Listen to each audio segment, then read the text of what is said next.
to see you. Can you update us on team news? Is Chloe Kelly going to be okay because she missed the last game with a knock? Yeah, a little knock, but she's been in big parts of training this week, so it looks very positive. Has there been a slight step up in intensity this week, given the opposition this weekend? Yeah, we know they're going to play with a lot of intensity, Manchester United, and that's what we need to prepare for. But at the same time, I think our first 2 games in WSL were very high intensity. I think the game or the league is developing so fast, and so from that sense, it's been 2 really good games for us. Now going into United, and that game will ask a lot from us, and we're trying to prepare accordingly. What are you expecting from United this weekend? Because they've just been involved in a really important game last night to book their spot in the Champions League this season. Yeah, you know, they of course they had to come back from a 1-0 against Brann away, and then they come back to England, win against London City Lionesses, and they turned it around yesterday. So I guess they are positive. That there's positive vibes, but that's them, huh? That's their camp. So I don't know exactly what's going on there. For us, it's focusing on ourselves and trying to prepare as well as possible with all the detail and all the things we think we can expect on Sunday, so we control as many things as possible on Sunday. And finally for me, the Champions League draw was made this morning. What do you make of it? Because there's some pretty exciting ties in there. Yeah, so it's 3 teams again that we just played against last Champions League. So we're very excited, of course, and it's a new format. So you play against 6 different opponents, and the draw is there. Now we know who we're going to play against, and we're going to prepare for it. And the scheduling at the moment, so we'll see what the first game is. But again, that will be October. Right now, it's United on Sunday.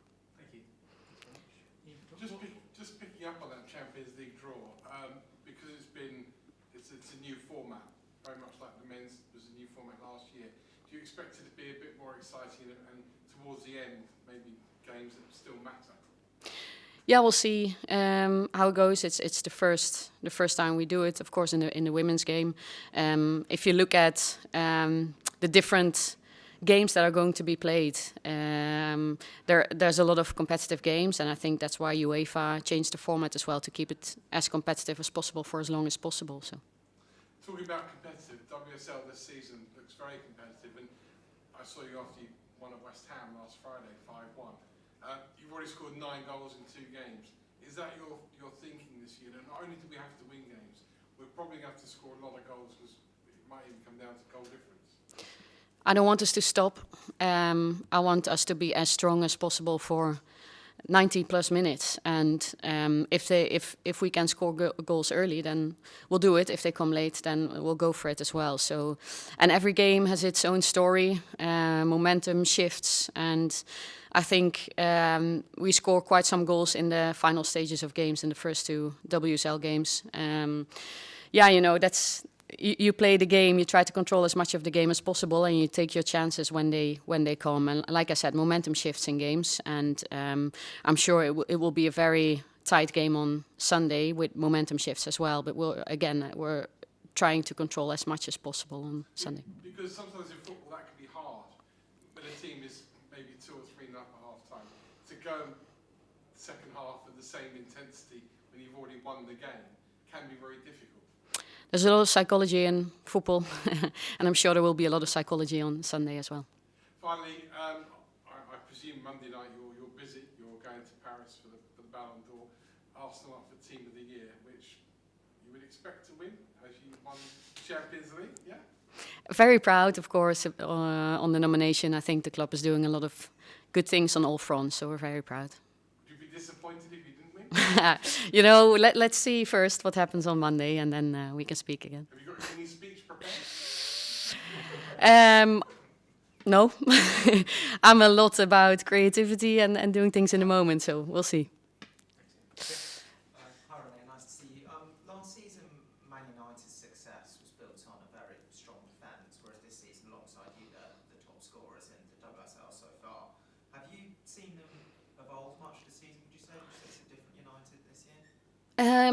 I think they've been looking good in what I've seen. I still think they have a similar identity to last year, but of course every team is trying to work on the details and add to squad, and I think that's probably what they have been doing. But I agree with you that there's a lot of identity in their game connected to their game out of possession, and they have a lot of quality both as a team and as individuals in possession as well.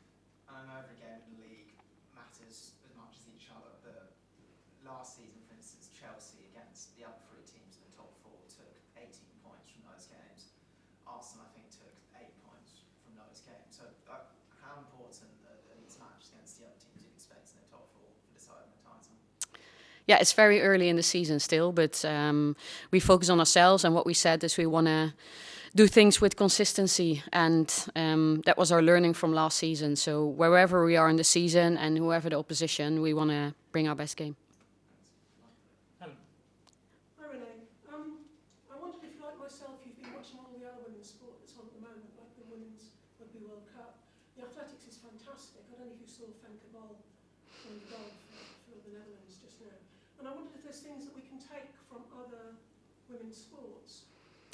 I haven't been watching much. Sorry, I've been watching football.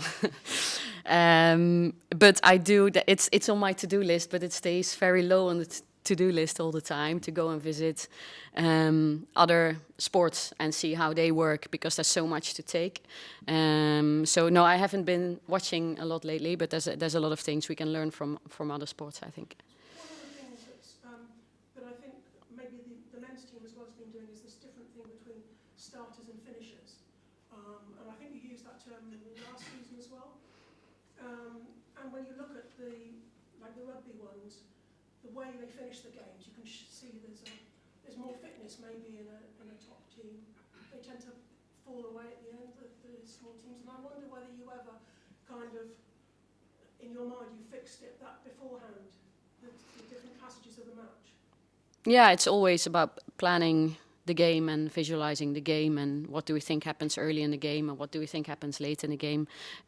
This is inspiration from other sports, inspiration from other coaches who've worked with this before, and I think there's a certain way of doing things and a certain way of thinking in football, and I think we want to push forward and break those norms, because I think it becomes more and more important, like you said, with the physicality in the game, and also since the change for a couple of years ago, you can make 5 changes in a game instead of 3, so it's become more important. That's huge, isn't it, the 5 changes? That's made a massive difference.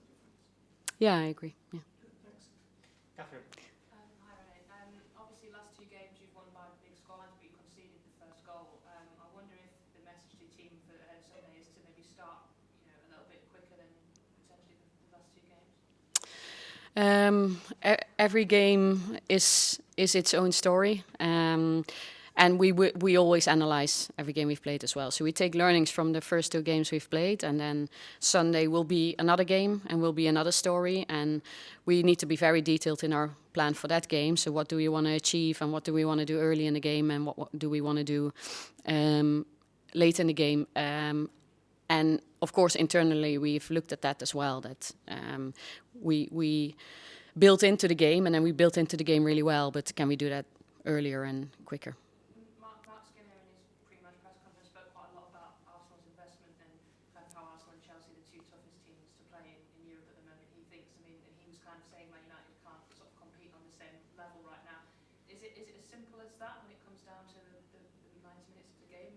How much does investment kind of come into it? I wouldn't necessarily link it to a 90-minute game.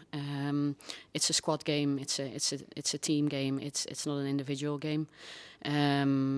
So I think what we try to do, there's always a foundation of cohesion as a team, because if that's not there, then individuals can't thrive and can't bring the detail that they can bring otherwise. So no, I see it. The team is the foundation, but of course every team is looking at individual qualities that can break something open for you, and that's what we're looking at as well. It's part of football.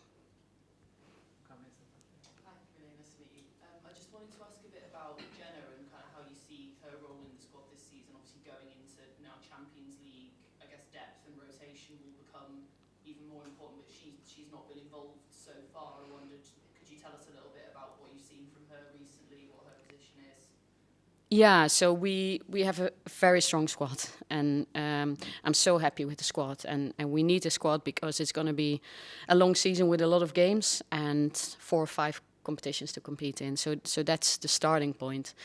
Then me having to make decisions on selection and players who start and finish, that's something I have to carry, and that's a burden for me. It's hard, it hurts, but that's part of it. But in general, I think we need the squad, and it was a decision for us to have this squad because we think we need the depth. And sort of how do you go about explaining that to players who maybe aren't playing that starting role or aren't getting on as much as they wanted? What's the kind of messaging in the group like around that?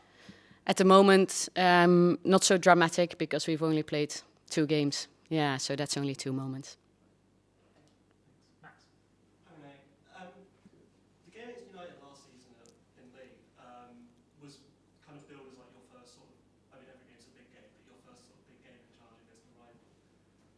Obviously since then you've had lots of experience managing in these types of games against various oppositions and styles. Looking back on that game, where if I remember correctly, played well for long periods but didn't quite get the win, are there sort of learnings you've taken in the sort of 10 months or so since that fixture that you can bring into this game, or has the approach sort of remained quite similar? I've learned so many things. If I think back to that game, it feels like such a long time ago, and I think it's been so many games in that short period I've been here now. I think we played well in that game. We conceded a late goal from a corner, but I also see that both teams have changed. So I think they've changed both personnel and their style a little bit, and for us the same. So it will be a new game, but of course we carry the experience of having played there. There's players in our squad that have played there many more times than me, but I'm happy I've been there because it's a setting with a big crowd. They will be loud, but we know that we have our fans traveling as well. I think we have 1,000 fans traveling, so they will feed off of them as well, and they will bring out energy.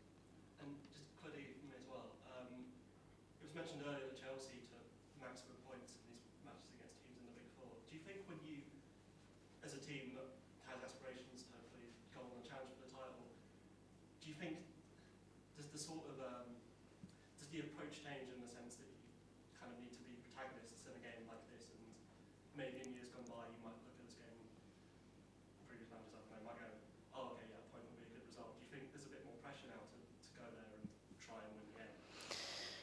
Yeah, I don't think much about that. Of course we know the importance of every game, and that this game is no different.